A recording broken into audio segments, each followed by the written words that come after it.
In 2019, Aaron Paul sat in a car on a New Mexico highway and filmed the last scene he would ever play as Jesse Pinkman.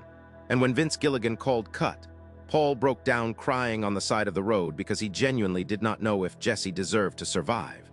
That moment tells you everything about why Jesse Pinkman's story refuses to end. When Breaking Bad finished airing in 2013, the finale pulled in over 10 million live viewers. Jesse drove off into the dark in a stolen car, screaming, laughing, crying all at once. Walter White was dead on the floor of a meth lab. The DEA was closing in, and Jesse Pinkman had nowhere to go, no identity, no money, no family that would take him back, and a face that had been on federal watch lists for 2 years. That was it. That was where Vince Gilligan left him. For 6 years, that was the ending. Fans built entire theories around what happened next. Some thought Jesse would get caught within hours, a traumatized kid in a stolen car with no plan, shaking, barely able to drive straight.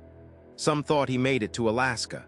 Some thought he turned himself in because he had nothing left to run toward. Gilligan himself said in interviews that he imagined Jesse would be okay, but he also admitted that was wishful thinking, the kind of thing a writer tells himself so he can sleep.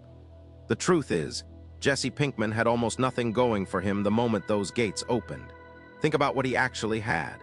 He was wanted by the DEA in connection with a methamphetamine empire that had poisoned and killed people across 3 states. His fingerprints were in the lab. His face was known. Every person who had ever been close to him was either dead, gone, or actively trying to forget he existed. His parents had legally cut ties. His son, the baby he never got to know, was growing up without him. Jane was dead.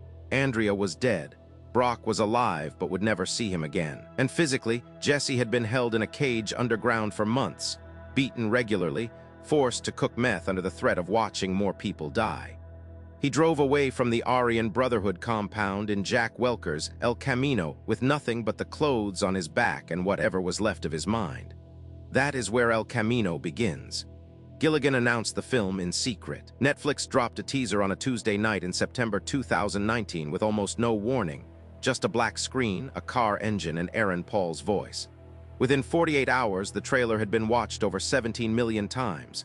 People who hadn't thought about Breaking Bad in years suddenly needed to know what happened to Jesse. The hunger for this story had not gone anywhere. It had just been waiting. The film opens within minutes of the finale ending. Jesse drives to the only place he can think of, the house of his old friends Skinny Pete and Badger. He shows up at their door at night, blood on his hands, barely able to stand. And here is where El Camino does something that most sequels refuse to do. It does not let Jesse off the hook. It does not pretend the past didn't happen. Every scene carries the weight of everything that came before it. Skinny Pete and Badger do not celebrate. They look at Jesse and they see a ghost. They feed him, they hide the car, and they tell him the truth, that his face is everywhere, that the police are already looking, and that he has maybe a 12-hour window before everything collapses. Pete hands Jesse his own car and tells the police it was stolen. It is the most quietly devastating act of loyalty in the entire Breaking Bad universe. A man risking a federal charge to give his friend one more chance. And it lasts about 4 minutes of screen time before Jesse is alone again. What Jesse needs is money.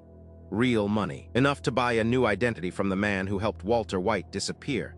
The disappearer, Ed Galbraith, played by Robert Forster in one of his final film roles before his death in October 2019, the same weekend El Camino released. Forster died the morning the film dropped on Netflix. He never saw the response. The amount Jesse needs is $125,000. He has almost nothing. This is the engine of the entire film. Not action, not revenge, a number. $125,000.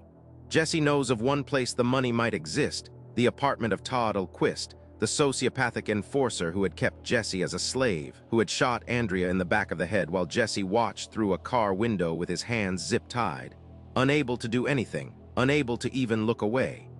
Todd's apartment. Jesse has to go back into that world one more time. He has to walk through the door of the man who destroyed him and search through his belongings for cash. The scenes in Todd's apartment are some of the most uncomfortable television or film Gilligan ever produced. Jesse finds Todd's gun. He finds food in the fridge that still hasn't expired. He finds evidence of a life lived by someone who felt nothing, who decorated his apartment like a normal person, who kept a pet tarantula in a tank, who had a crush on Lydia that he apparently nursed in private. And hidden inside the apartment, rolled up in a vent, is the money, but not enough. Not yet. Todd comes back. In a flashback, El Camino uses flashbacks constantly, forcing Jesse to relive the moments the audience already dreaded. We see Jesse and Todd cleaning up a body together. Todd is cheerful. He makes small talk. He talks about how much he respects Jesse. He is the most frightening character in the Breaking Bad universe precisely because he is not angry, not cruel in the way that feels dramatic. He simply does not register that other people are real. Watching Jesse navigate a conversation with him, trying to stay calm, trying not to give anything away, is almost unbearable. Jesse eventually finds enough. He goes to Ed. Ed tells him the deal is the deal. $125,000, no exceptions, no credit, no history. Jesse pays, and Ed begins the process of making Jesse Pinkman disappear.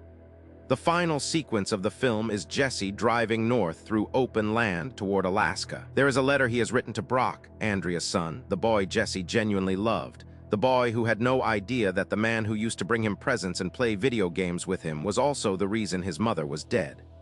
Jesse does not mail the letter. He folds it. He puts it away. He keeps driving. The last image is Jesse's face through a windshield, open road, open sky, nothing behind him. He is 26 years old. Aaron Paul said in an interview after the film released that he chose to play that final moment as genuine happiness. Not relief, not numbness, but actual joy, because he felt Jesse had earned it. But he also said he has no idea what happens next. He said Gilligan told him and Gilligan does not know either. The story ends because it ends, not because anything is resolved. Jesse Pinkman arrives in Alaska under a name no one knows. He has no criminal record in that name, no history, no contacts. He has a set of skills, chemistry specifically, that he will probably never use again. He is alive. Whether that is enough is a question the film refuses to answer.